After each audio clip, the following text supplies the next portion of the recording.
I got a question. Sure. How long is this going to take? It shouldn't take a whole lot longer. Do you think I can get there before 129? Probably not. What's that 129? Well, I had a project due in 6 hours. Okay.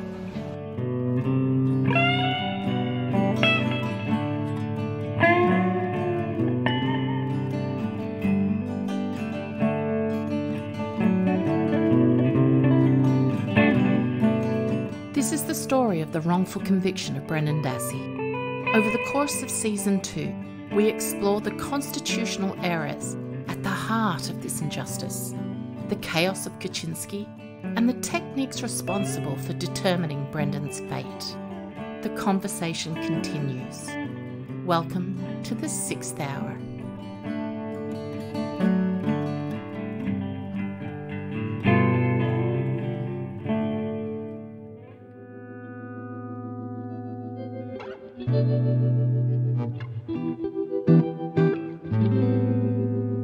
For the past 5 years, I've spent hours, days at a time, buried under the weight of the wrongful conviction of a Michigan High School special ed student who had gone to school on February the 27th, 2006, as an innocent 16-year-old kid, only to experience a macabre initiation into adulthood at the hands of local law enforcement when he left as a suspect in one of Wisconsin's most notorious criminal investigations. This profound miscarriage of justice is Brendan's story.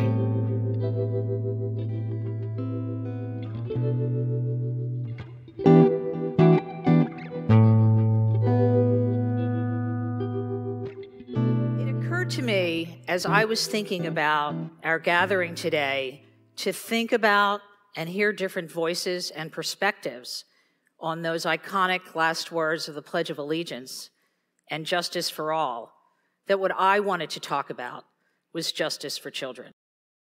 Well, it turns out that justice for children is actually one of America's great unfulfilled promises. And it's not for lack of trying. We've had the best of intentions, and yet with more and more research and stronger and better insights, the fact of the matter is that we have continuously failed children in America, and we've been doing it for more than a century. This is a special episode of the 6th Hour. There is the judicial system to unpack and the laws that bind the innocent in metaphorical and actual chains.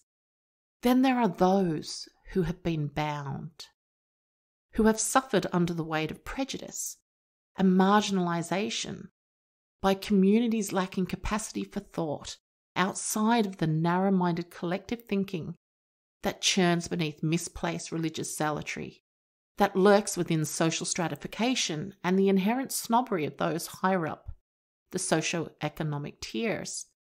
But despite these gross disparities, there are commonalities in the processes that conspire to incarcerate innocent children. There's a blueprint. In today's episode, I immerse myself in the world of 16-year-old Jason Baldwin, who along with Damien Eccles and Jesse Miscali, otherwise known as the West Memphis 3, was convicted and incarcerated for the 1994 killing of 3 8-year-old boys in West Memphis, Arkansas. Jason's lived and survived experience is both harrowing and full of grace, which you will hear and, most importantly, you'll feel. Imagine a world where a child can be sentenced to life or even death because of a few Metallica t-shirts hanging in their closet, or because a judge allows a man to proclaim himself an expert in the teachings of the occult because he spent a day or so researching it. Imagine that world. Well, that world existed in West Memphis, Arkansas in 1994. And are we to believe that such practices no longer exist? I think not. They existed in 1994 and they existed in 2006 Manitowoc, where the cases collide in kind. You see, a prototype exists for the incarceration of the indigent, the disenfranchised and the vulnerable. And tragically for Jason and Brendan, their experiences are not too dissimilar. Let's begin with local law enforcement, blinded by tunnel vision and fueled by the pursuit of a conviction over the search for the truth. Investigation be damned when the press is frothing at the courtroom door. A media frenzy where sound bites urge local communities and potential jurors to ignore one of the most sacred principles of the United States justice system, the upholding of the presumption of innocence. In West Memphis and Manitowoc, the notion that the prosecution must prove beyond a reasonable doubt meant nothing to those who would demand it for themselves. Or the chaos of the satanic panic theory that permeated and underpinned Jason and his co-defendants' case. It's worth noting on one of Mike O'Kelly's notes, when writing about Brendan, he scribbled Satan devil worship / Halloween. Remember that blueprint I referenced? And in both cases, where children of 16 are sentenced to life without parole and a de facto life sentence, there was no DNA linking them to the crime scene. Nada. Nothing. Throw in an ineffective defense counsel, jailhouse snitches, suspect, or the absence of testimony, and there you have a wrongful conviction. And there is always a judge and a court who allow the circus to unfold. Jason Baldwin is so much more than a member of the West Memphis Three.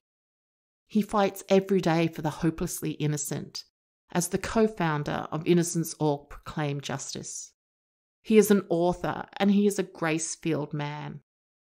Jason was stripped of his innocence, of a life not yet lived, of potential not yet realized, just like Brendan. But to me, Jason is the true hero of the West Memphis Three saga. We talk about the lasting and everyday impact of the Alford Plea, a plea he took to save Damien Eccles' life, a plea he took when he wanted to fight for their innocence. We take a step back in time to where life was waiting for Jason. We discuss his life before and after his wrongful incarceration. And we talk of Brendan as another hopelessly innocent waiting for the system to check its bias at the courtroom door. This is the voice of the wrongfully convicted. The conversation continues.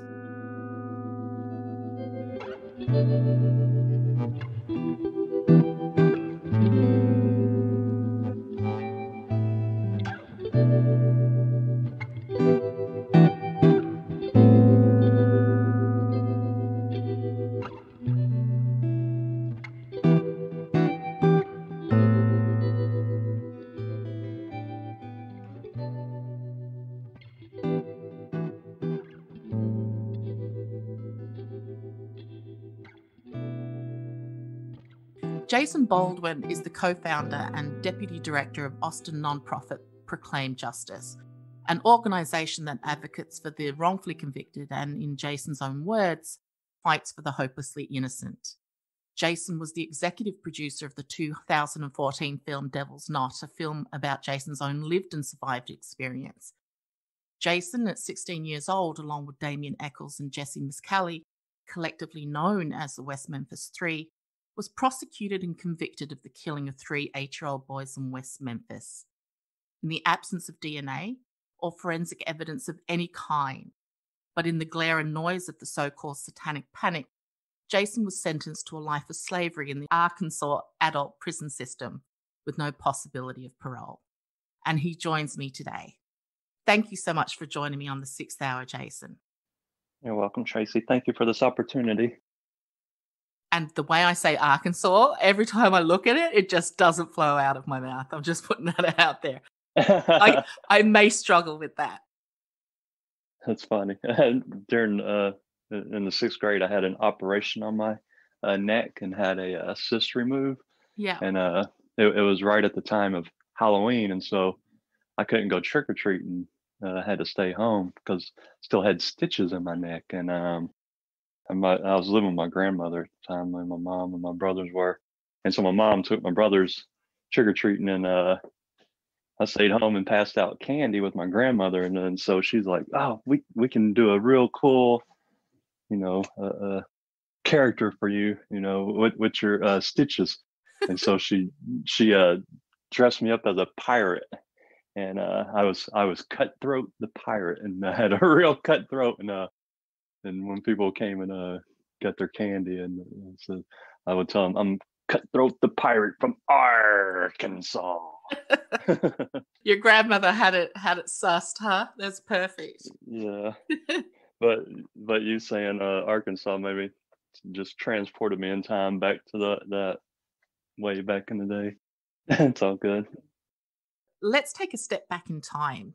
It's May the 8th, 1993. It's 48 hours after the discovery of Christopher Byers, Stephen Branch, and James Michael Moore. The West Memphis Police Department is knocking on your front door. You're 16 years of age. What are you thinking? Well, at the time, the police department was always knocking on my door for whatever reasons. Ever since I was 11 years old, and I got arrested for playing hide and go seek, playing outside and everything. And so from that point on, I had a probation officer, and anytime something happened, something, something illegal, anytime something happened in town, the police would always be at my house asking me if I knew anything about it. And I was just a kid and didn't know anything about anything ever, especially any of the horrible things that they came asking me about. And so on that day when the police showed up, my mom had already tasked me with staying home with my brothers and watching them, making sure everybody's accounted for until the police could find the murderer. Because my youngest brother at the time, Terry, was only 9 years old, basically the same age as those little boys that came up missing, that were murdered. And so, like everyone in town, we were, fearful and frightened and angry and all the emotions. And so to find the police at my door wasn't alarming to me at the age of 16, because they'd already been knocking on my door since the age of 11 for all types of things I didn't know about, And so Damien was over there and Dominique was over, and we're playing Super Nintendo or whatever, just hanging out, watching my little brothers and stuff. And so when the police started questioning, the way they were questioning, was forcing, they were questioning Damien, they were forcing him to, just guess. And later on at trial, when Detective Ridge was giving testimony about that interview, he made it seem as if Damien gave this information when in fact the information was in the questions. Like they would ask Damien, do you think it's possible a satanic cult did this? And Damien would be like, I don't know. And they're like, well, just guess. Use your imagination. And so, of course, they're forcing him to guess. And he's like, I guess it's possible. He played like a expert. He was expert witness in his mind. He was the expert on the occult and on alternative religions. And he thought that the police didn't have any idea or any thought or any suspicion that he had committed this crime. He just thought that they were asking him because, he might help them out on alternative religions. He just didn't know that they were setting him up to be the fall guy. And I didn't either, How do you go there? I mean, how do you make that leap that that's the reason why they're at your door? Right. You're arrested on June the 3rd, and if we can touch on your interrogation experience for a moment, I think it's important to share with potential jurors and listeners, the experience within the interrogation room, particularly for a 16-year-old and how you were treated. Can you describe the type of room? In hindsight, do you think the read technique was used? Did you have a parent present? I definitely didn't have a parent present. The read technique was definitely used. And I was in a multitude of different rooms and jails. They bounced me back and forth between the West Memphis jail and the Marion jail at least twice that night. Took me to the Crittenden County Memorial Hospital and drew blood and hair and saliva samples from me, which that in turn is what gave me hope. Because when they were questioning me, they were like, oh, we know you did this crime. We know you did this. And they just kept saying, we know you did this. And I'm like, no, I did not do this. This is where I was at. This is what I was doing. This is who I saw. And they were like, oh, well, those are just your friends, your school teachers, and your family. They would lie for you. And so I'm like, well, who did I see that wasn't a school teacher, a family friend, or a family member, you know? And I remembered after I'd mowed my uncle's lawn, me and my friend Ken were at Walmart and we're playing video games. And there was a kid came up like right next to me and was like, you know, I got dibs on the next game, and put his quarter down. And I did like a double take because for a split second, at the corner of my eye, he looked just like my old best friend from Memphis that I hadn't seen since we moved from Memphis to Marion, Vincent. And I was like, whoa, but it wasn't Vincent. But it was another kid that I didn't get his name, I didn't know who he was, but he was of Asian descent. And there weren't anyone that I knew of Asian descent in Marion in the schools I went to, you know, and that I knew of. And so Vincent, you know, his father was American, a white guy, and his mother, you know, was Vietnamese, and they met in Vietnam when his father was serving in the Vietnam War over there. And so anyway, at Walmart, I thought I saw him, but just at the corner of my eye, but it wasn't him. And so I tell them, I'm like, there was this kid, an Asian kid at Walmart who I saw who wanted dibs on the game next. You know, I don't know his name or who he was, but he wasn't my friend, wasn't a family member, and wasn't one of my school teachers. So that's someone who doesn't know me, who can verify that I was where I tell you I was at, where I told everyone I was at. But they kept trying to use a Reed method. At one point, they stripped me totally naked, put me in this hallway with like cell bars on the sides, and let everybody in the jail out. Oh, wow. To march past the cells while I'm just standing there naked, trying to cover myself. And they're telling me, I guess they were told that what I was arrested for, and they were just telling me the most horrible things they were going to do to me as soon as they got the chance and all that stuff. And so then, after being subjected to that for a while, the police come back. They're like, oh, you're going to have it tough, but we can save you from all of that. We already know what happened. We just need you to tell us what happened and save yourself. We'll work with you. I'm like, I literally did not commit this crime. You know, I am innocent. And so from watching TV, you can expect, you know, media, you can expect fingerprints, you can expect a mug shot, and you can expect a phone call, right? If you're arrested. So when they took my fingerprints, they took my whole handprints, they took my whole footprints, right? And I'm like, they don't do this on TV. It's either this is top secret and they always do this, or what's most likely is whoever committed this crime left a footprint or a handprint, right, at the crime scene. And so I'm like, okay, I've dealt with adults who are illogical, who refuse to listen to reason, who will not accept your word no matter what it is, you know.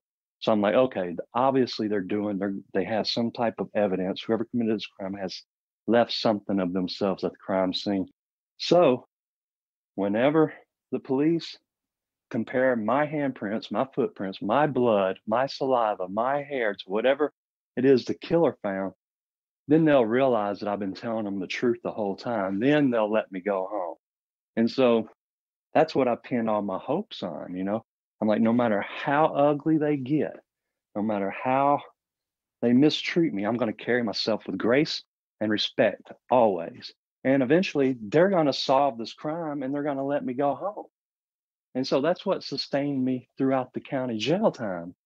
And then I get to the trial, and it now becomes the prosecution. I can't tell you how many times he said it, but he said it so many times that there was absolutely no evidence, that there was no physical evidence, that this was a crime, that the evidence, that there was no evidence, was evidence of Satanism. And how clean the crime scene was evidence of Satanism. And to support Satanism, they brought in my rock t-shirts, they brought in Damien's girlfriend's mother's Blue Oyster Cult record. Oh, wow. And they brought all these things in to prejudice the jury against us, to where they would just look at us and say, oh, yeah, well, just look at them. They must have done it, to where they would be comfortable with convicting us without evidence, with the only evidence being, ad hominem attacks about us personally. That's outrageous, right? It's simply outrageous. Were you read your Miranda rights? Did you understand them?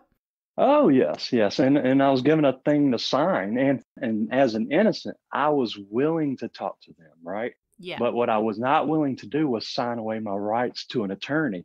And I didn't, on the Miranda form, on that section, I did not sign over. I did not give up my rights. I say, I will talk to you and tell you the truth, no matter, as long as it takes. But I'm not going to give up an attorney. Why would I do that? It doesn't make sense. And why would you advocate for me to do that? Mm. And so years later, I would learn that, after I was arrested, it would be a while before I learned, that it was Jesse Miskelly that they had arrested. Yeah. And that it was him that they had forced into a false confession. Yeah. But I learned years later that on May the 10th, Jesse and an unknown friend from the trailer park that he lived in, Highland Trailer Park, were walking down the train tracks. And this is May the 10th, so this is several days after the boys came up missing, several days after their bodies were found, and several days after the reward money has been posted on the news for any information that leads to the capture of the killer. You'll get reward money. And so there's Jesse and an unknown friend walking down the railroad tracks, and a man comes out of the woods and entices them, these two kids now, and entices two kids to come into the woods with him to drink some wine.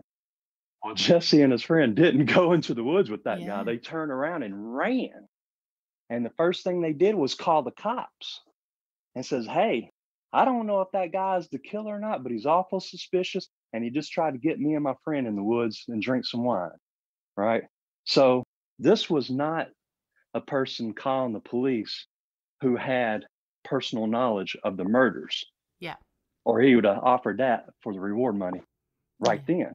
This was a person who hoped he had information that led to the killer so he would get that reward money, because he was already spending it in his mind. He could already see the truck he was going to buy his father. And so that is proof too of his innocence and our innocence. And, the leaps that the police would go to close a case. So when you're arrested and you're spending that horrendous time in the county jail that night, were you aware that you were there because of Jesse's false confession? No, they kept the police in their read technique. They're saying, your friend has already told us you committed the crime. You might as well admit to it and save yourself. I'm like, who is this friend you're talking about? Yeah. They're like, why don't you tell us? And so honestly, I just thought that they were making up someone completely. And any name that I guessed, like just play their guessing game, that would be another person that they would bring in and do the same thing to. Yeah. Was the severity of the situation apparent to you? Oh, once I was arrested, yeah. This was the last day of school for the 10th grade. What I was looking forward to was a weekend of summer, not a whole summer, but a weekend of summer, because I was going to start my first job sacking groceries at Kroger come Monday. So this was Thursday, my last day of school. So I was going to enjoy the weekend for my summertime. Yeah. I had a girlfriend that I met at the skating rink, my next door neighbor, Miss Littleton, who I'd been helping ever since we moved out there. Like every time she went grocery shopping, I went with her to Kroger, and everything. And that's how I got the job. She spoke up to the manager for me. She's like, hey, this is Jason.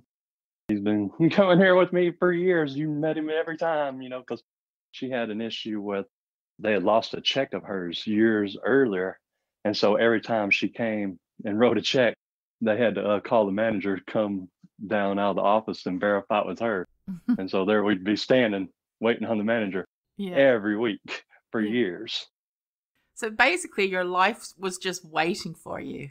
Right. Exactly. And so she was Yeah, she was gonna match me dollar for dollar on new clothes and on a used car, a new car for me, but a used car. Yeah. Yeah. And so my girlfriend's like, "Oh no, we won't have to like depend on her mom taking her to my house or my mom taking me to her house, and Yeah. when you're kids and stuff." But Yeah, yeah. for sure.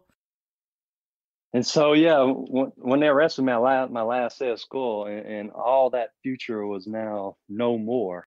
Yeah. And I'm telling them the truth, but they're not accepting the truth, and they're just like, "We're just going to keep you, and you can tell it to the jurors." They're like, "Oh, take 20 years or we're going to kill you. Oh, take 10 years or we're going to kill you. Oh, take 5 years or we're going to kill you." I'm like, "I will take no years, Yeah. and I will not lie against anyone to save my life. I don't care Yeah. what kind of story you make up." Yeah.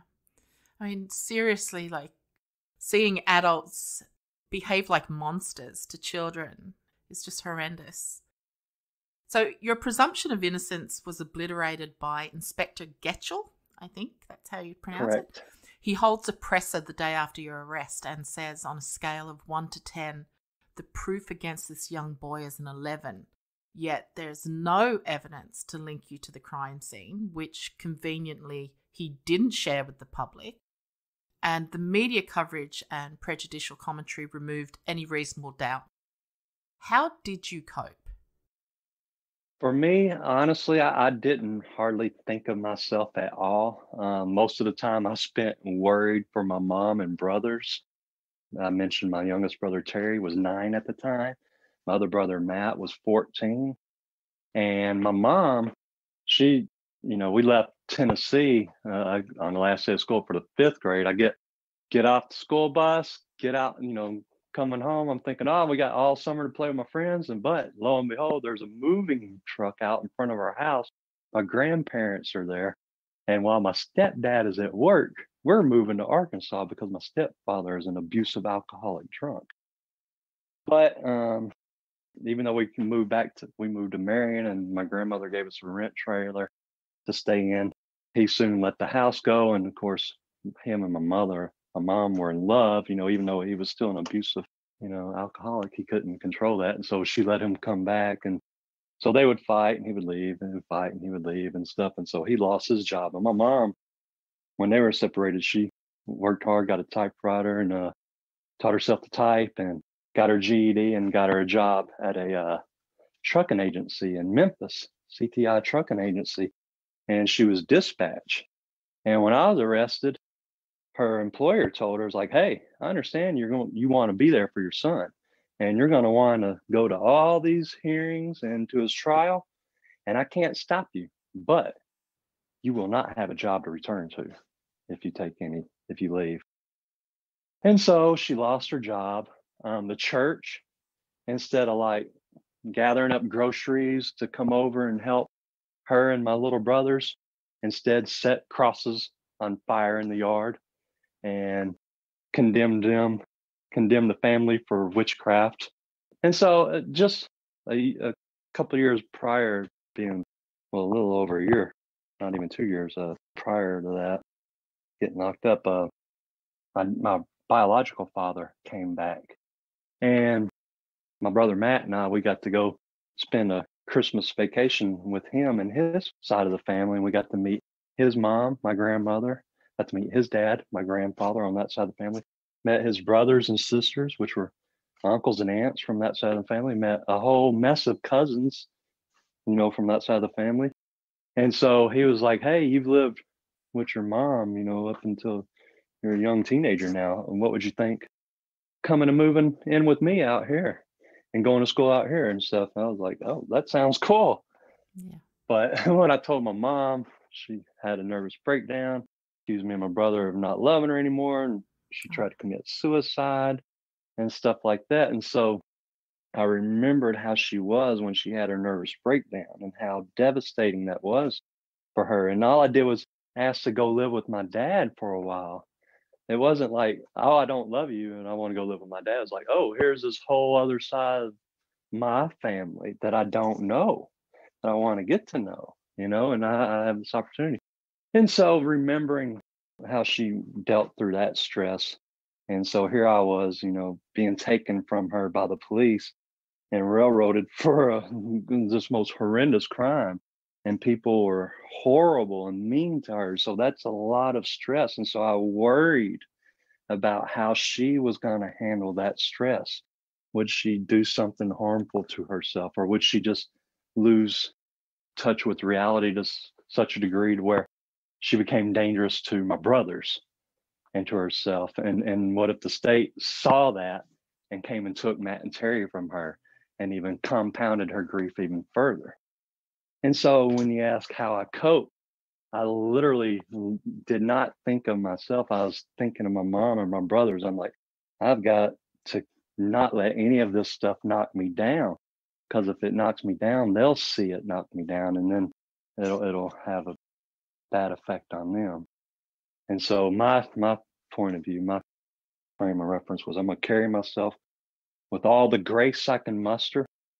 I can't control any of these people and how they act and how they react, but I can be myself, and I can carry myself with strength and dignity and be an example to my little brothers that, hey, no matter what this world throws at you, you control the way you react to it. But some lessons, are not learned easily. That's so brave, Jason, for a 16-year-old to think like that. Well, life puts you in adult situations. You have to, Yeah. And so my brothers, when they grew up into their teenage years, they rebelled even further. They totally rebelled. My mom would try to tell them get right and do right, and they'd be like, "Oh, you can't tell us what to do. Jason did right, and look where it got him. So F everything." Mm. So at this time, you've been surrounded by what I could only describe as hateful chaos for months by the time the trial gets underway. You're forced to sit there listening to lies, jailhouse informants, really, really questionable expert, and I say that loosely, testimony, and you're separated from the people you love. Can you recall what you were thinking and feeling as they read the guilty verdict? Again, I was thinking about my mom and my brothers, because I was like, okay, they are okay. My mom has lost her job. That was the coldest winter in Northeast Arkansas history at that time. It got so cold that the trees were exploding because they were freezing. But I'm like, my brothers are alive. We own our trailer. Like, when I have my name cleared, then everything can go back to normal. My mom will get her job back. Me and my brothers go back to school.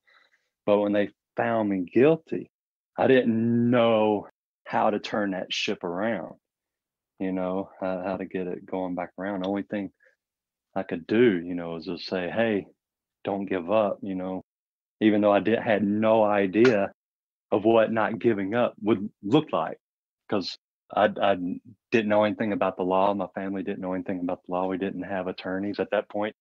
Court-appointed attorney, Mr. Paul Ford, was only obligated to do the direct appeal, and that was it. I kind of, when he said, hey, we'll get it on appeal, I didn't really have faith in him, because I begged him during the entire trial to be able to testify, for my witnesses to be able to testify. And he never said no. He just put me off, right, until the trial was over with. And then it was like, oh, well, we'll get it back on appeal. I'm like, I should have listened to me during the trial. Yeah, for sure. Which years later, when I had my post-conviction attorney, Mr. Phillipsborn, I only had to tell him once that I wanted to testify, and he made it happen.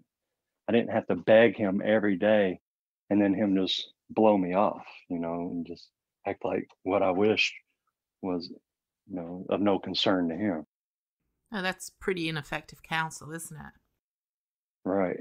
Yeah. I remember Michael Carson, I'm sitting in court and he's coming through the door, and Paul pulls me over to the side and says, now, this guy's about to testify that you told him that you committed these crimes. Remember what Judge Burnett said. You cannot show any emotion or any outburst in this courtroom, no matter what this guy gets up there and says, no matter how much he lies. You have to sit there and take it. And you'll get your chance, to take the stand and say, that what he was saying was lies. But I never had a chance because Paul Ford just strung me along until the trial was over with. I couldn't show any emotion during the trial. Otherwise, Judge Burnett would literally remove me from the courtroom, have his bailiff remove me from his courtroom. And so then at the end of the trial, the prosecution was able to tell the lie. They look at him, it doesn't even show any emotions. Exactly. Yeah. Knowing he knows the rule. He knows what the judge has told us, but he's not there to find the truth. He's there to convict, to make the jurors believe that it's okay to convict us. Yeah. I'm astounded that jailhouse informant testimony does not automatically raise a red flag to a jury. Like, I know some states have toughened regulations because obviously credibility is a huge issue. Do you think that this is an area for reform? I mean, informants do deals with prosecutors for their testimony all the time. How do we get jurors to not see that as credible testimony? That's a big task. And part of it, I think, too, our jury was what they call death qualified, meaning since it was a capital case and the state was seeking a death penalty against all of us, the jurors had to be death penalty qualified, meaning they had to believe in the death penalty. Any juror that did not believe in the death penalty was not permitted to be a juror. And so what I've seen, there may be a study on this, if not, there should be. But what I've seen is people who believe in the death penalty are people who believe that the state gets it right, are people that believe that the police do not and cannot lie. And so when it comes to a point of fact and you have a layperson and you have a police officer saying the fact is one thing and it's a different thing, a death qualified juror is going to believe the police officer before anyone else. And to me, that's a prejudice.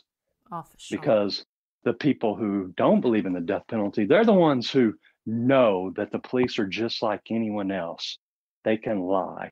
And you don't take their side every time. You have to look at the facts of the matter. You can't just blindly believe them. And so I believe that's a point of disparity. How do we get across to jurors that not only the police will lie to you, but they will set up for someone else to lie on you, a career criminal? Because the way they tell the career criminal is this, like, hey, we know this person committed this crime. We want to help you out. You need to help us help you out. And so that makes it easy for the career criminal to make up a story because they don't necessarily know one way or another if the person they're making up the story is against is innocent or guilty. But if the police is telling them that the person that they're going to make up the story against is guilty and it's going to help them to do so, well, why not? Their morality is already at issue anyway if they're, in and out of criminal acts. And those are usually the people who are turned into jailhouse informants, career criminals, people who can tell a believing story to get out of jail free and be able to continue their criminal activities. And Michael Carson is one of them. And what I found out through my own private detectives is that he is an apple that did not fall far from the tree, that he is only following in his father's footsteps. For his father is a career criminal with a get out of jail free card. All he has to do is make up something on somebody and all of his criminal acts go away. Wow. Unbelievable. It's like a generational thing. Yeah, so innocent people are running a gauntlet. We're attacked on our left by criminals and attacked on our right by the police. I mean, they say that's one of the biggest factors for a wrongful conviction is your innocence, let alone an innocent juvenile. Now, Jason, Yeah. did you enter the Arkansas adult prison system as a juvenile, or were you placed in Yes, I did. a juvenile facility? You weren't in a juvenile facility first. I was in a juvenile jail till my trial. Then I went to prison, which was everybody. You're an adult, you're a slave at that point. Yeah, and But how old were you at that point? I turned 16 on Easter Sunday, 1993. Yeah, I turned as a free person. yeah. I turned 17 in cell 5, barracks 5 at the diagnostic unit at Pine Bluff in 94. So this was after the conviction. I was at the diagnostic unit where they tried to determine your classification status from your mental acuity to your mental stability to your physical abilities, and place you at a unit, at a prison that is geared towards your capabilities. And so their favorite person to get is a young person who's never had a job, because then they can make you into the perfect slave. Because even if you escape, you have no life skills to stay escaped. Yeah. I mean, the fear must have been unbearable. I mean, it was the fear of my mom doing something to herself was so great that it felt like my back would literally go out. Like I would wake up, the stress would be so great I couldn't even turn my head. It felt like in between my vertebrae were shattered shards of glass. You know, I was just so tense from the pressure of it all. Yeah. Were there specific coping mechanisms outside of focusing on your mum and your brothers, but that you use for your mental health? So any thought processes or meditation? What kept you mentally strong? You know, what sustained you for 18 years and 78 days? Kind of what kept me strong before then, just an attitude of get the work done, just get it done, get the work done, do the work. And so when I was in there, you know, I'm like, it's like a whole world. It's a different world. It's a whole different microcosm. And so I started out working in the slave fields, you know, and so hard labor. I was sentenced to a lifetime of hard labor. And so many people do that differently. I'm like, I'm innocent. I don't belong here, but this is where I am. My first job was supposed to be sacking groceries at Kroger, but instead I was a slave in the slave fields of Arkansas. And so I did my very best every day. I worked hard, above and beyond what was called for under the terms of hard labor I was sentenced to. No matter how disrespectful people were towards me, I always treated everyone with dignity and respect. And so when it came time for me to leave the slave fields, you know, and get a different job, you know, I went to work in the kitchen. I did my best in there. And then I put in to get my GED, you know, and they were like, oh, you have life without parole. You don't need an education. And so I filed, the only grievance I filed while I was incarcerated was to get my education, because I needed to provide, you know, a role model for my little brothers, for Matt and Terry, because they were free and they faced a lot of, like, they got into fights at school, and the principal was like, oh, you're the Satanist brother. Well, you're expelled. And so it was hard to motivate them without leading by example. And so I would get my, you know, I filed that grievance. 30 days later, I was in school, had my GED 30 days after that. And so after that, while I was in school, I got to be friends with the school clerks, Michael Orndorff and Joseph Wynn. And Michael Orndorff used to be on death row. And he told me what that was like, so I could have an idea of what Damien was going through and his ordeal.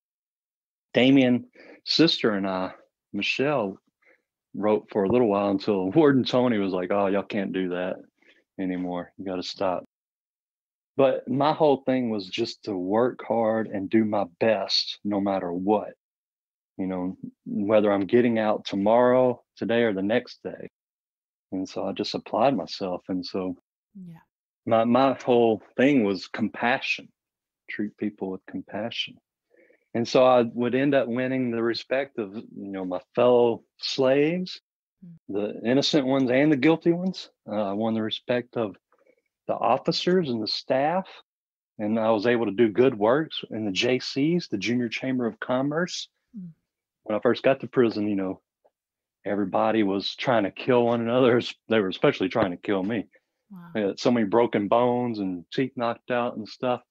All the windows were busted out in the prison. The building major even had a black eye. Like, everybody was just about violence. Yeah. That's how everyone defined themselves, was about how much violence they could inflict upon each other.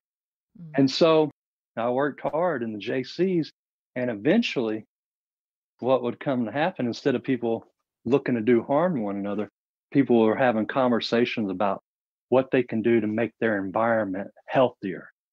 And so we instituted many programs, part of my Erasing the Line That Divides program. And every holiday, our main fundraiser was the concession stand out on Visitation. And so we would make food, for your visitors, have photos and stuff, photo cells and stuff. So the money from that we put back in the community. Every holiday we would have like checker tournaments, chess tournaments, domino tournaments, basketball, softball, three-legged races, handball, any type of tournament you can think of. And we would put real money onto your account for first and second place winners in every category. And we did this every holiday. We rented movies as a theater would, and paying those prices because we play the movies to an audience, right? So instead of paying a $3 rental at Blockbuster, we would have to rent them like $5,000 to play one movie, under a licensing fee. And so we would play movies on the weekends. Cleanest barracks in each housing unit got freshly popped popcorn, because we bought a popcorn machine for the concession stand so people would have fresh popcorn. Brilliant. Give out sodas. And also we had, which was the coolest thing, twice a year, we gave out scholarships to two people, and a slave's family member and a guard's family member, right? And so we would have a banquet for JC's membership at the end of the year, and with all the staff and all of our families and stuff invited. And the recipients of the scholarship would get up and give a speech, and they would talk about what it was like growing up with their family member in prison, whether their family member was enslaved there or working there. And so that reminded everyone there of our shared humanity and what it is we really have to work for. And so I saw a great paradigm shift in everyone for a time in that prison, when everyone had a shared goal. That's pretty incredible, Jason. Thank you. So that was my whole way of coping, was to work hard and to carry myself with dignity and grace, and an effort to show people that you can live like that, no matter how tough, no matter how rough, no matter how disrespectful the world is around you. You still have the power of choice to choose how to carry yourself. Yeah, absolutely. Like, it seems like it was an innate reaction for you to carry yourself in that way. Is that something that you learned from your mom? It's something I learned in dealing with my mom. She's got mental illness, like Damien has mental illness. It's manageable through medication and through counseling with someone who cares. And that's the key ingredient, the caring part. You have to have someone that cares for you to counsel with. And at the time growing up, I didn't understand all these things. I'm just witnessing my mom go through these things. And most days you can have a conversation with her, but sometimes you would have a conversation with her, but it was not her. it was someone illogical, right? And so I had to develop a lot of coping mechanisms at a young age, you know. Yeah. The first time I was taken away from my mom, and I really believe this was what struck her fear of losing her kids, you know, forever. You know, this real fear of hers that became almost an obsessive paranoia for her was on when I turned 5, and this was right after my mom left my biological father when I was 4, and so it was just me, my mom, and my little brother Matt. My birthday is April 11th. Matt's is April the 21st, and a lot of times we'll share a birthday celebration. Mm. And so it was my 5th birthday, my first birthday without my father. And so my Uncle Alan, my mom's brother, got me a toy M16, right? Machine gun, right? Yeah. Of course, I didn't know that's what it was. It was just in a box, and I opened it up. And it was like, wow, awesome thing. But to me, it was a noisemaker. And I remember holding it up to my ear and pulling the trigger as fast as I could, making it go, brr, brr, brr, making it go, make that, brr, that sound, right? So my little brother, he's still 2. I just turned 5. He won't be 3 for another week. He grabs the toy gun by the barrel and starts pulling it, right? Because he wants, you know, he's just a baby. He wants to play with it too. Yeah. But I just got it, and it's my birthday, and so I held on to it, right? I wouldn't let it go. And my mom was like, Jason, share. We share. Jason, we share. And so I let it go. Mm. But Matt was still pulling on it with all of his strength. And so when I let it go, he pulled it right into his eye. Oh. And it went boop, and he started screaming immediately. I mean, and I got in trouble, even though I didn't hit him. It was an accident. Yeah. But he had a black eye. And one of the neighbors said, called the DHS, the Department of Human Services, on my mom and said, oh, this lady over here is beating her kids. There's a baby with a black eye. And so they came and took me and Matt away. Wow. I'm not sure exactly how long it was. Time Yeah. is different when you're that young. Yeah. And where they took us wasn't that bad. It was some old folks' home. It's where I first saw Star Trek and fell in love with Star Trek. So there is that. But I remember at some point we were able to come home for the weekends. And I remember the first weekend, I ran away. I told Matt I was like, let's play hide and go seek. And you hide, I'm gonna count. And so while he hid, instead of me counting, I ran away to grandma's because grandma just lived down the street. I'm like, grandma will stop this madness. Yeah. She will make these people not take us away. We'll go stay with grandma on the weekends. Yeah. Of course, you know, as a kid, I didn't understand the situation. Yeah. And so when I went to grandma's, guess who come to grandma's looking? My mom, Matt, and the Miss Smith, I think her name was, the DHS lady. But yeah, so that was 5. And so I had to deal with a lot of grown up issues at a young age. And yeah, I've listened to your story quite a few times, and every time I listen, there's something I haven't heard before. And each time, though, there's such grace in the way that you conduct yourself and the way that you tell your story. Even listening to you now, you know, that's so much on a 5-year-old. And you've said that you were used to the police coming to your door. You know, that's so much to carry, Jason. So much to carry. yes, Yeah. it would be years later. I would be talking to Jesse Lloyd, Miss Kelly Jr. I'm like, okay, I know how my name got in the hat. I know how Damien's name got in the hat. You know, my name got in the hat when 11 years old and playing hide and go seek. So I got a record. Damien ran away with his girlfriend, Deanna, you know, at the age of, I think it was 17 or 16. And that's how his name got in the hat. That's how he got a record. I'm like, Jesse, how did your name get in the hat? How did you get a record? Or did you have a record? Mm-hmm. You know? Yeah. And he was like, oh yeah. One day, he was about 9 years old. He was walking home from school, But he had a rule. His dad told him, he's like, you come straight home. You don't dally. You come straight home. And every day, Jesse did exactly as his dad told him to. He would head straight home. But he wouldn't go on the street. He would cut across the soybean fields because there was these big soybean fields between the school and the trailer park where he lived. And so he would cut across there. Well, one day he went to cut across there and he seen all these big old flags just laid out. And so he stopped and looked at them.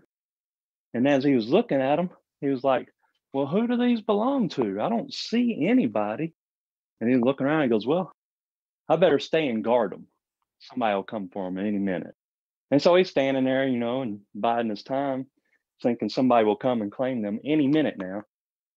But he's looking at them and they look cool and stuff. But then he's like, oh man, how long have I been here? I need to get home. My dad's going to be mad at me. I'm supposed to come straight home. So I need to go, but I can't leave these flags here. Someone will steal them. He's like, oh, I know what to do. I'll take them to my dad and he'll know exactly what to do. Wow. And so he bent over and picked one up, put it over his shoulder, bent over, picked another one up, put it over his shoulder. And about the time he was reaching for the third one, he heard someone yelling out, hey, you, drop those flags right now. Get your ass over here. Yeah. And he, stop stealing. And he's like, I wasn't stealing. Don't you try to tell me you wasn't stealing. I caught you red-handed. And that's how Jesse's name got in the hat. That's how he got a record. That's how he got, according to David Burnett, the superpower of dealing with the police. Because from at the age of 9, from that point on, he had to answer to a parole officer. And I'm sure, like they did me, anytime something happened in town, they probably came and asked him about it. Did you say he had to answer to a parole officer at 9 years of age? Oh, yes. In America, 13th Amendment eradicated slavery in the form of slavery, another person owning another human. You can no longer be born into slavery. However, slavery is now the sole right of the state to own another person, only if that person has been convicted of a felony. And you may no longer be born into slavery, but the state does everything in its power to get you at the earliest age possible. Because when they get you at that early age, then they can use those numbers to lobby for prisons and jails and things like that. In fact, they use those numbers to build a big super jail right outside the trailer park where I grew up at. Wow. Just talking about Jesse, did you struggle with Jesse's false confession during your incarceration? Like, what do you mean struggle with it? Like the idea that someone would confess and inculpate others, but to be incarcerated partly due to Jesse's false confession. Is that something that, you struggled with? It wasn't something I struggled with. It wasn't something that I blamed Jesse for either. Yeah. It's definitely an indictment on the system, an indictment on the way justice is carried out in this country, and in the world. In the absence of being able to find the killer, and in the absence of moral, strength to say, hey, we haven't figured this case out yet, but we're going to figure it out. Instead of being strong enough to say that, instead, they just did what they do when they can't solve a case. Because in their minds, here's the way that the police and people in the judicial system who will advocate for someone to falsely confess. In their minds, you're guilty of something. If what they're arresting you for, you're innocent of, you're still guilty of something you were not arrested for. And if the person you're going to pay for the crime for right now is still running free, it's okay that they got away, because they'll get them for something else, even if it's for something they didn't do. That's the mentality we're up against. That's the paradigm that needs to be shifted, because their mentality is they're not doing anything wrong because everyone is guilty of something. That takes the teachings of Jesus and turns it on its head, when they're like, oh, he who is free of sin cast the first stone. Well, here they're like, well, no one is free of sin, so we can cast all the stones at everyone and it's going to be okay. When that's not a way to run a judicial system. I recently spoke with James Trainham over a couple of episodes, and he's so interesting and so insightful. And one of the things that struck me about police tactics is the idea of noble cause corruption. And I think that plays into what you said. If they believe somebody is guilty, then they'll work to secure that conviction. Exactly. Whether or not it's the right thing to do. That's how they justify getting a person to bear false witness, because they tell you right up top, we know this person is guilty. We just can't prove it, and they're going to get away with it. Help us. Pin it on them. And then you're in a situation, well, you need some help because, you've done something to get into that situation, to false witness or whatever. And so someone's going to make your crimes go away, and all you have to do is save the day and make up a story on someone who you think must have done it because the police is telling you they've done it. Well, then you just empowered the lie, and that's how it happens. Yeah. Ultimately, you're released by taking the Alford Plea. Is justice ever served with an Alford Plea? No, it is not. And I've gotten a no Pam Hicks since then. And I really first really got to meet her was during my Rule 37 hearing. And of course, I was still enslaved then, but she was there.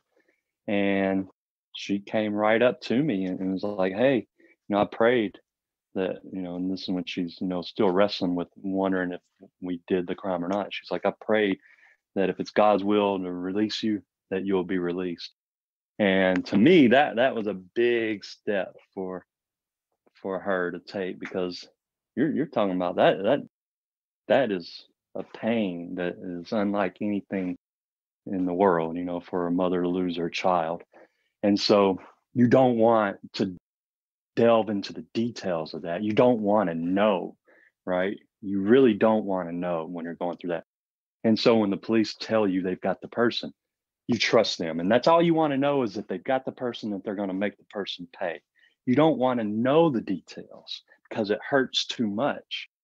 And so to have her, face that pain and then to question it, and then to get out, and work with her on the film Devil's Knot, and to talk to her and hear how she was mistreated, because she didn't grieve properly. Usually you see that, as a state's tactic, for the convicted. Like, oh, well, look how they're not acting like an innocent person, and so she was attacked because she wasn't grieving properly. And then she was attacked because she had the audacity to question the convictions. And so, I don't know who committed the crime, but I know someone did it, and the case needs to be reopened. And the guilty person pursued with the evidence, and no false confessions, no jailhouse liars, no underhanded tactics that subvert justice. Yeah. I listened in recently on a wrongful conviction episode with Jason Flom. He was discussing your case with Joe Berlinger. And it struck me when he spoke of what he thought was the greatest influence on your case, that being the local community.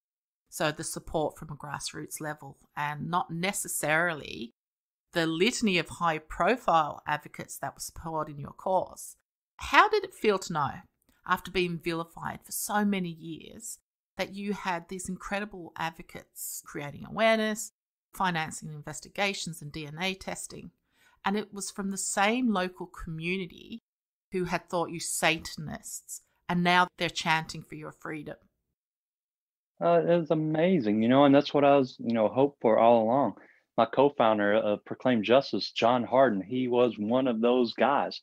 He lived literally right down the road from my real dad. And he's like, had I gone to live with my real father, and my mom hadn't tried to commit suicide, we'd have known each other then, we'd have been best friends, and neither one of us would be in this work.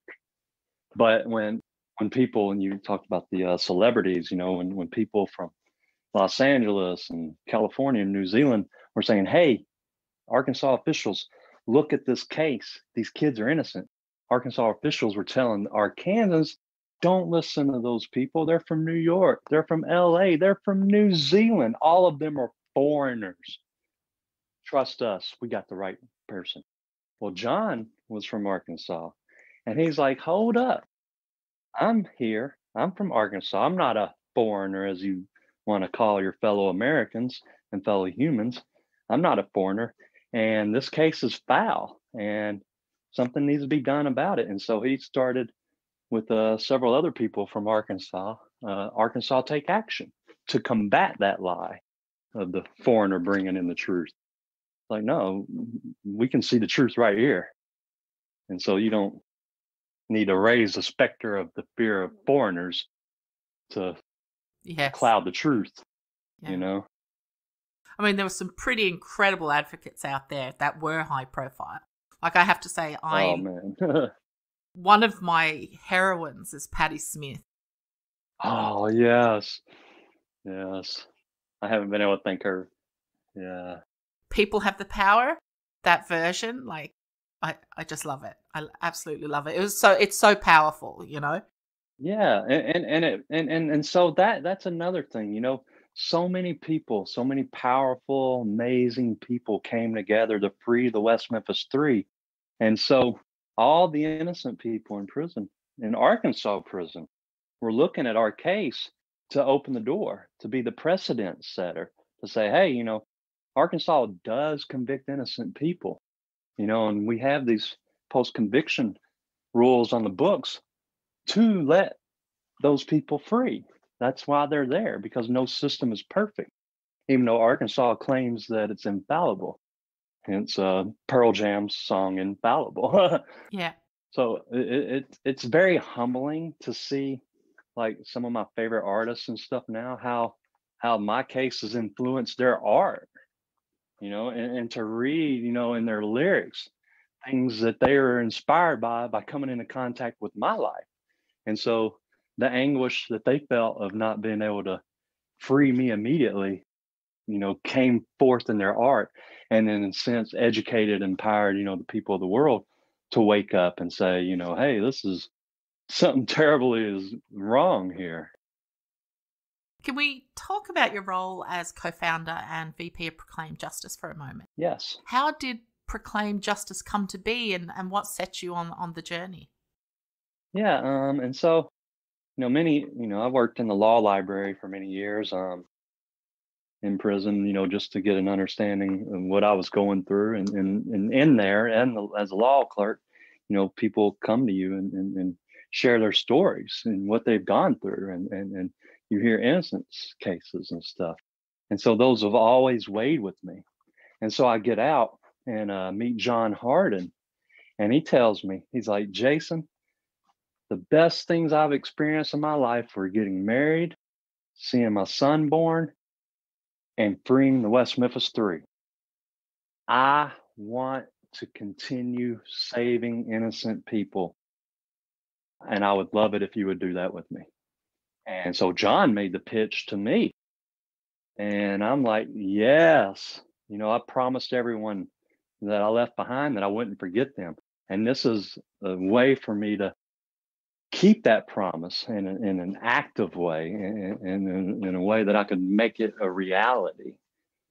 And so we started to work on it right then. And it took several years for us to get C3 status, to get our board of directors insured and everything. But a lot of the work I did, you know, for the JCs in a volunteer capacity in prison, you know, learning the Robert's Rules of Order has served me well in this organization, because our board of directors is run by the Robert's Rules of Order. And so it's, you know, you make motions and you hope that you can convince your body politic that your motions are good ones and that they will vote in your favor, but it doesn't always go that way. But that's, you know, the nature of an organization and a board. Yeah. I mean, it must be incredibly exhilarating when you succeed in exonerating someone like Daniel Villegas. Oh my God. Daniel, yes. I missed Tim's trial. I wasn't able to attend that one, but I was able to attend Daniel's trial. And that was an emotional time. And it was an emotional several years, leading up to the trial, doing fundraisers for him, getting awareness out about his case, investigating. Like, we literally found who committed the murder, and the state won't pursue them, and see his family. And that was his third trial. And I'm like, and it's not guaranteed. Even though I was confident that the case we presented was the better case and the facts were on our side, you can't always trust the jury to believe your facts versus the state's facts. There might be that juror member in there that's going to always believe the state no matter what, when there's, a contesting of facts. And so you don't know. They offered Daniel a Alford plea as well. And here's how sick they were about offering it, how cruel they were in their depravity. Him and his wife Faith got pregnant, and they were due July the 5th. And so, like 2 weeks before she was due, they come up, to Daniel, are like, "Hey, we can make sure you don't ever have to risk going back to prison for life without, so you can be here and be a father to your child. Because otherwise, we're going to convict you again, and your kid's going to grow up without a father. And you know what happens to kids in this country who grow up without fathers." And so me, that was like a threat. Like, not only will they put him away, but eventually they will get his child and send his child away too. And so John and I, we flew to El Paso and sat with him and Faith, all weekend, and answered all of his questions, all of their questions, about what life is like now for me after having accepted an Alford plea, after having, had to do that. And it's a real struggle for me every single day. And I did not have this struggle before, where in prison, I was more free in a sense than I am today because of the Alford plea. Taking the Alford plea hurt my soul more than being found guilty in 1994 did. Oh, Jason, that's horrendous. It's horrendous. I mean, you're coming up to 10 years of freedom this August, isn't it? Yes, sir. Correct. Yeah. Do you feel free? No, I mean, it's a strange thing to say, but this Alford plea, I feel it like unlike anything else, because before I was forced to take the Alford plea, I had a hope that we were all working towards the same goal, and that was solving the crime, right? I had a hope that eventually the state's actors would wake up and say, you know what? These kids are innocent, and it's my duty and my oath to free the innocent and to go after the guilty. So I had that hope. But when they forced me to take that Alford plea, it was like something in me broke, like that hope was extinguished. And so it has been a lot of struggle and a lot of conflict that I can't necessarily put in to the correct words to convey exactly what I feel all the time. It never goes away. Just touching on Brendan Dassey, if you will, what were your thoughts when you watched Making a Murderer and saw the interrogations of Brendan? Did it give you an idea of the mechanisms that would have coerced Jesse into his false confession? Oh yeah, 100%. 100%. But it was different because Brendan knows Stephen Avery, whereas Jesse didn't really know me or know Damien. I think there was a lot of jealousy issues with Jesse and me, and I found out things, through my investigator about issues, that certain things that had happened in my life, and they were a total mystery to me at the time, but I did see that going on with Brendan. The police abusing him, you know. And like he said, you know, they get into his head, you know, they got into his head. I mean, he was obviously so ill-equipped to deal with the situation that he found himself in. You know, I've said this many times, it's such a visceral thing to watch, particularly because he's a kid and particularly because there's that palpable vulnerability in that room. Right. Do you feel the interrogations of Brendan Dassey has in a way opened the door to the interrogation room on a much broader scale? What do you mean? It's garnered so much attention, like millions and millions and millions of people have been given a viewpoint into the interrogation room, into the type of tactics that are used commonly throughout the US, whether somebody is 15, whether somebody's 16, whether somebody's 30. This idea of education, informing potential jurors. Do you feel that the interrogations of Brendan has helped to do that? In a way, but I think our target audience is still being missed because the people who are engaged, the people who are engaged in listening to podcasts like yours, people who are engaged and watch documentaries like, you know, Making a Murderer, people who are engaged, you know, and watch Paradise Lost films, they already know that something is wrong with the system. They might not know all the details of how the system is messed up, but they usually those people are already open to that. But the people we need to reach are the ones who don't watch those videos, who don't watch documentaries, who don't listen to true crime podcasts. And so how do we reach those people? And the only way we can do that is to teach these things in school, mandatory, instead of it being, you know, of your own free will and things, you know.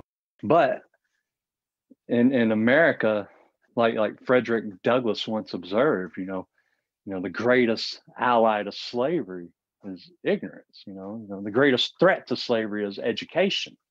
And so slavery is a big, big, big money maker in America. And most people don't even know that slavery is legal because it's designed to be that way. They don't want people to be informed. And so even now, there's a pushback on learning critical race theory, you know, in America and probably the world. Don't teach that, because if you know about it, you can protect yourself against it. But if you keep people ignorant, people can't protect themselves. And so there are forces at work in this country and world who want to see us enslaved because it's money in their pocket. They can't imagine a better way, a more humane way of making money than on the backs of abusing poor and colored people. And so we need to find some type of way to bring education about the judicial system into our schools, and I'm not talking about pro-cop programs like DARE and Scared Straight programs. I'm talking about real education like you were discussing. Yeah, absolutely. I think it's one of the weapons of war, isn't it, that they take out the educators. When you think back on Paradise Lost, West of Memphis, throw Making a Murderer in there, and of course there are many others, do you think that these documentaries literally save lives? Oh, yes, definitely. Because, you know, the whole goal with the state in the case of the West Memphis Three was, hey, we don't know who committed this crime. It could have been, you know, a drifter, and the people want the case solved. And so you already got a list of people who are throwaways. And so there you go. Throw them away. But with the documentaries, when the documentaries, you know, in the podcast, you know, illustrate a case or capture it on film and bring it back years later, well, then the case can't be thrown away. That person can't be thrown away or just be, you know, shoved up under a rug and forgotten, like so many are.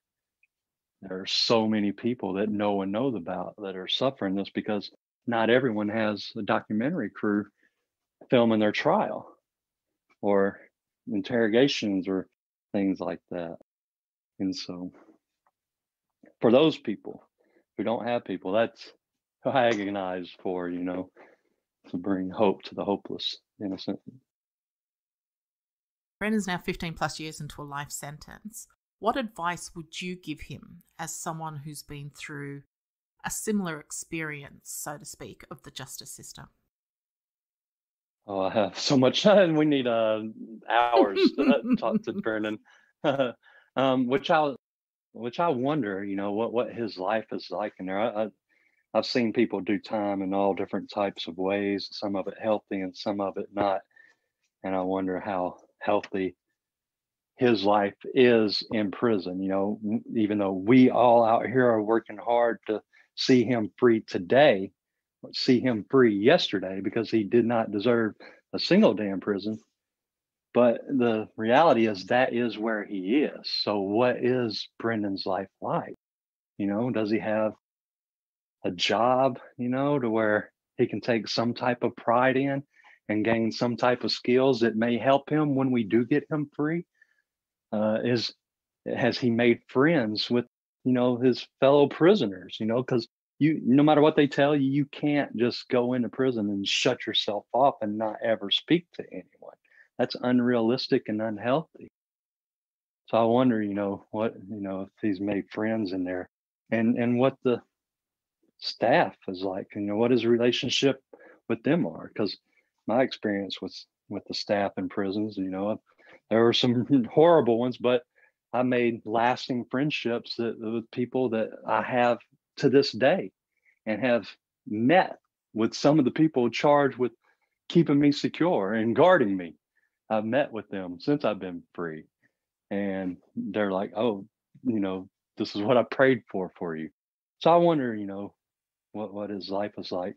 And I know that's not an answer to your question, about what advice I would give him, because really, he didn't do anything wrong to be where he's at, So, there's no preventative advice really, I imagine, if he gets questioned by the police about something he didn't do again, would he just be like, no, I need an attorney?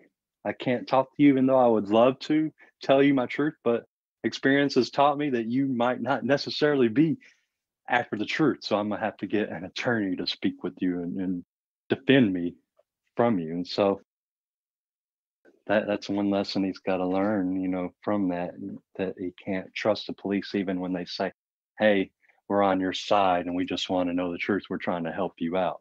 Yeah. They're not. No. They're just exact opposite. They're targeting you for conviction. And you think your innocence will protect you, but it doesn't.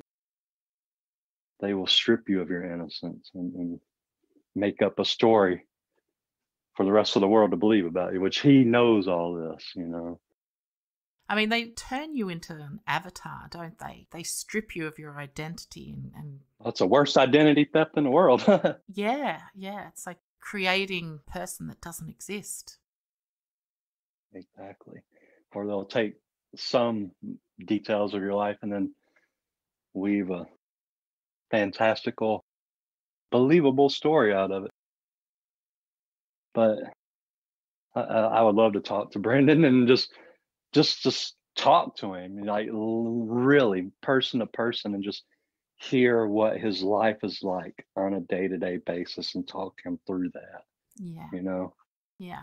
I'm sure that would be invaluable. If you could go back in time, what advice would you give your 16-year-old self? Oh man. What advice would I give my 16-year-old self? Well, there's nothing I could tell myself to protect me, because now what I would do if I could go back in time, I would not even go see myself. I would go to the police department. I would go to the kids' families and be like, hey, a crime is going to occur. I don't know who's going to do it, but here's who it's going to happen to. Y'all are going to blame me for it, and y'all are going to blame Jesse and Damien for it, but we didn't do it. we're going to ultimately spend 20 years in prison for it, and you're going to try to kill us. But we didn't do it. So here's, try to prevent it. Like, tell those parents to keep their kids at home that day and keep them close, and if I had a time machine, that's what I would do with it. I wouldn't go give myself advice, because I would be powerless, the same powerless I was before with that advice. That's astounding. It's the people in power are the ones that need the advice. It's like people ask me, like, hey, how are you adjusting to being free? I'm like, adjusting to being free? There's no problem with me, Yeah. The problem is society. There's a problem with society. So how is it adjusting to me going away as an innocent and now being freed as an innocent? What is adjusting in society to change and prevent innocent people from suffering this fate? Because society has the power, not me, not the individual, not the victim. And what does it say that if you could go back to 16 years and give yourself advice, that there's absolutely nothing that you can say to yourself or that you can do that will prevent the police from doing what they did? Exactly. I didn't have the power then. They are the ones that have the power. So they're the ones that need to be reached. Not just then, but now too. Yeah. Because we're still in the pursuit of justice in this case. And there's nothing in the world stopping them from doing an about face and upholding their oath to protect the innocent and punish the guilty. What advice would you offer other people who want to contribute to criminal justice reform and how they can best support those who are wrongfully convicted? That's a good question. Those people are usually the ones that have their head on and know, that innocent people go to prison. So it's not anything I can really tell them to change the way they do things, because they're, doing things right. We've got to eradicate slavery because it creates a vacuum that sucks people into it, innocent people into it, that creates societal problems, that leads people into crime, that creates, more need for prison. And so I would start with changing the 13th Amendment, eradicating slavery for the whole world. Of course, you can't change it for the whole world, but America prides itself on being the leader of the free world. So we should start living up to that instead of being, the inspiration for our Viet mock fray and other horrid things that we're the inspiration for. Another thing that would change the way we do things and lead us into a healthier community is to eradicate the ability and the protection for police to lie during the course of investigation. Our officers have to be held to the highest standards, not the lowest standards. They have to be, have integrity always at the forefront of their heart and their actions, because any investigation built on a foundation of lies cannot stand. And so if they're coming out the gate trying to lie, trick, and deceive, well, that's their whole mentality. And that's the type of mentality that also comes with other, vices like violence and cruelty and all these other things that make, society unhealthy. And so I would start with those two things. And with those two things, I believe that we would see a lot of positive change in our system, a lot of healthy change. We'd eliminate the vacuum of slavery that sucks so many people into it, and we'd get at the root of our police department, which is supposed to be integrity and a duty to serve instead of lies and an ability to enslave. I mean, we've recently seen two states, I think it is Illinois and Oregon, pass bills banning deception of juveniles while they're being interrogated. So it's a start. It's a start. Yeah. We can only hope that that's contagious. Right. I speak on it all the time, every chance I get. What's next for you, Jason? We're hoping to free Daniel Risher and Nikki Zinger from Arkansas, enslavement, Arkansas, sometime this year. If not this year, definitely early next year. COVID's thrown the whole world out of whack. We've also got a few people, some other people here in Texas we want to free as well. So I'm just working hard, trying to free innocent people. That's really all I do. Well, I have two jobs. My other job, I build databases and manage databases for several different organizations, like National Association of Addiction Professionals, and things like that. It's incredible what you do, the advocacy of Proclaim Justice, yourself and John and everyone involved. You should feel very proud of your work. Thank you. Thank you, Jason. I think, I've kept you long enough. Oh, you're welcome.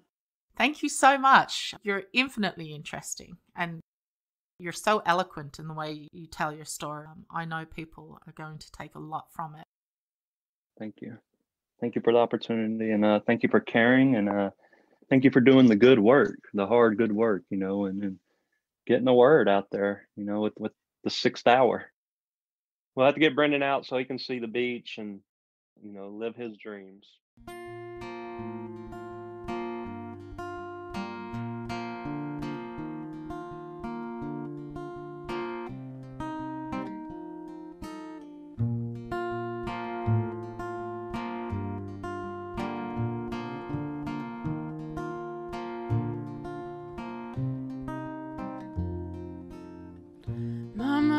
Calling from the inside.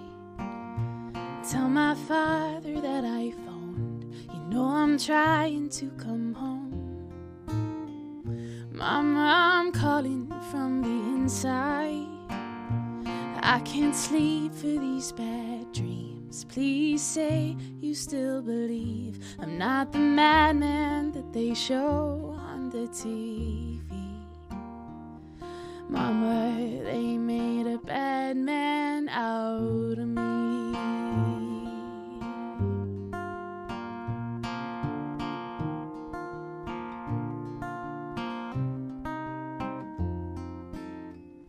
Mama, I'm calling from the inside. How's the garden in the car? Has he gotten very far? Mama, I'm calling from the inside.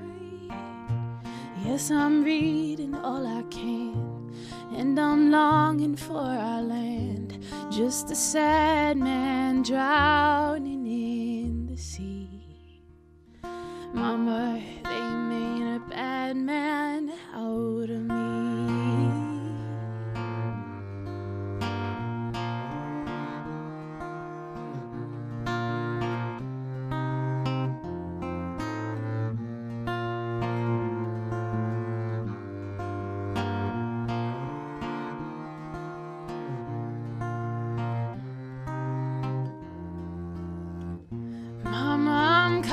From the inside, and it's the perfect kind of day to throw another day away. Mama, I'm calling from the inside. Yes, I'm cleaning every plate, but I'd rather waste away. At least a dead man can say that he's free. Mama, they made a bad man out of me.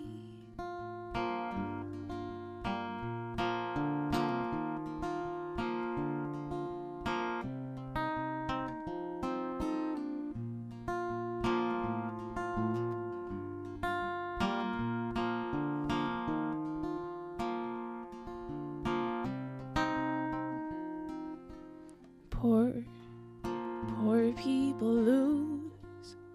Poor people lose.